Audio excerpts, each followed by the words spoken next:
halkan waxaan ku soo booqanay madaxa sare ama mas'uulka sare ee maxadka caafimaadka degmada Waraysi Maxamed Cali Ducaale oo imika ku sugan xafiiskiisa. Maxamed ku soo dhawo warbaahinta deegaanka. aad baa maasantay walaalkii waan ku dhawahay runtii waxaan ka salaamayaa halkan waxaan ka salaamayaa adigoo hadiya kana mid ah suxufiyiinta deegaanka runtii aad baan u faraxsanahay soo booqashadaada waan ku soo dhawaynayaa waan kaga mahadcelinayaa aad baan ku soo dhawaynayaa anigoo ah madaxa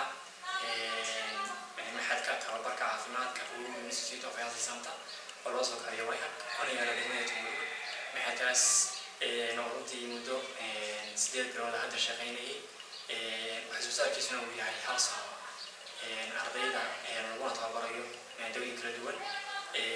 sida maadooyinka buugga koowaad loo yaqaan first aid maadada fiisiyaadka sidoo kale anatomy physiology nutrition iyo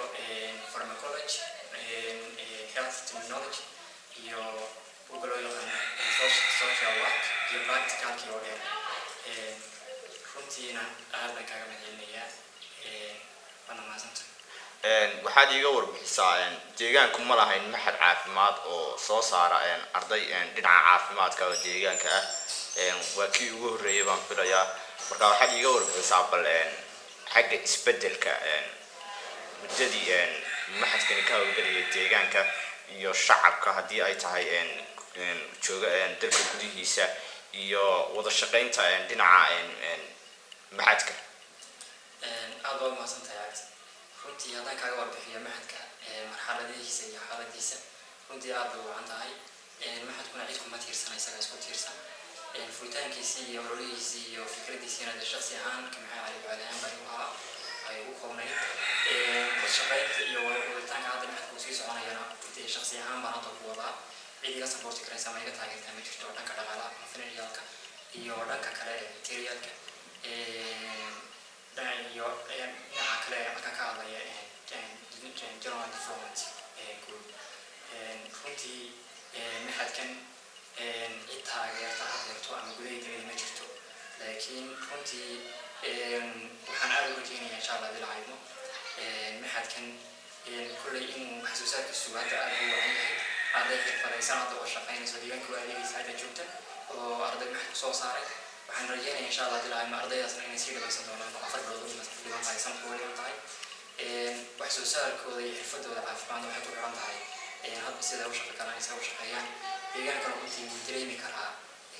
marka xaaladda laga hadlayo maxadka waxyaalaha ka bedela deegaanka waayo marka laga hadlayo maxadka markii hore wax caafimaad oo kama jirin hal shakhsi kaliya ayaa irbadaha iyo wixii practical oo dhan iyo dhanka caafimaadka oo dhan loo daba fadhiisan jiray laakiin hadda waxay moodaa in laga baxay oo maxadkii runtii waxyaalo badan ka daboolay deegaankii dhanka marka laga hadlayo caafimaadka waayo ardayda hadda weliba way shaqaynayaan way shaqo galayaan iyaga dadka waa leegaya marka runtii markii aan imaanay hadda farq weyn baa u dhexeeya taasna waxaa ku timi runtii dadaalka ay jidka faraha maxadku u galay waa tahay waxaa jirta goobo fara badan oo waxbarasho kala duwan oo deegaanka ka howlgala waxaa jira dad dalka dibadiisa jooga deegaankani ka soo jeeda oo taageera goobahaasi maxaad ugu baaqaysaa dadka qurbo joogta ah ee deegaankani ku sugan in ay ka qayb qaataan dhinacyada horumarka waxbarashada ee caafimaadka iyo haddii ay jirtaba baraab cid kaala soo xidhiidhay oo deegaanka ah dhinacan caafimaadka. cabdi waa aad maasan tahay runtii maxadkan horeyna waan kugu sheegay su-aasha inuu jirto wax taageera haba yaraatee bulsho gudaha diritoona kama helin wax maamulna kama haysto waa maxad bareexada ka shaksi ahaan markii hore aan ku furtay sidiina aan ku wado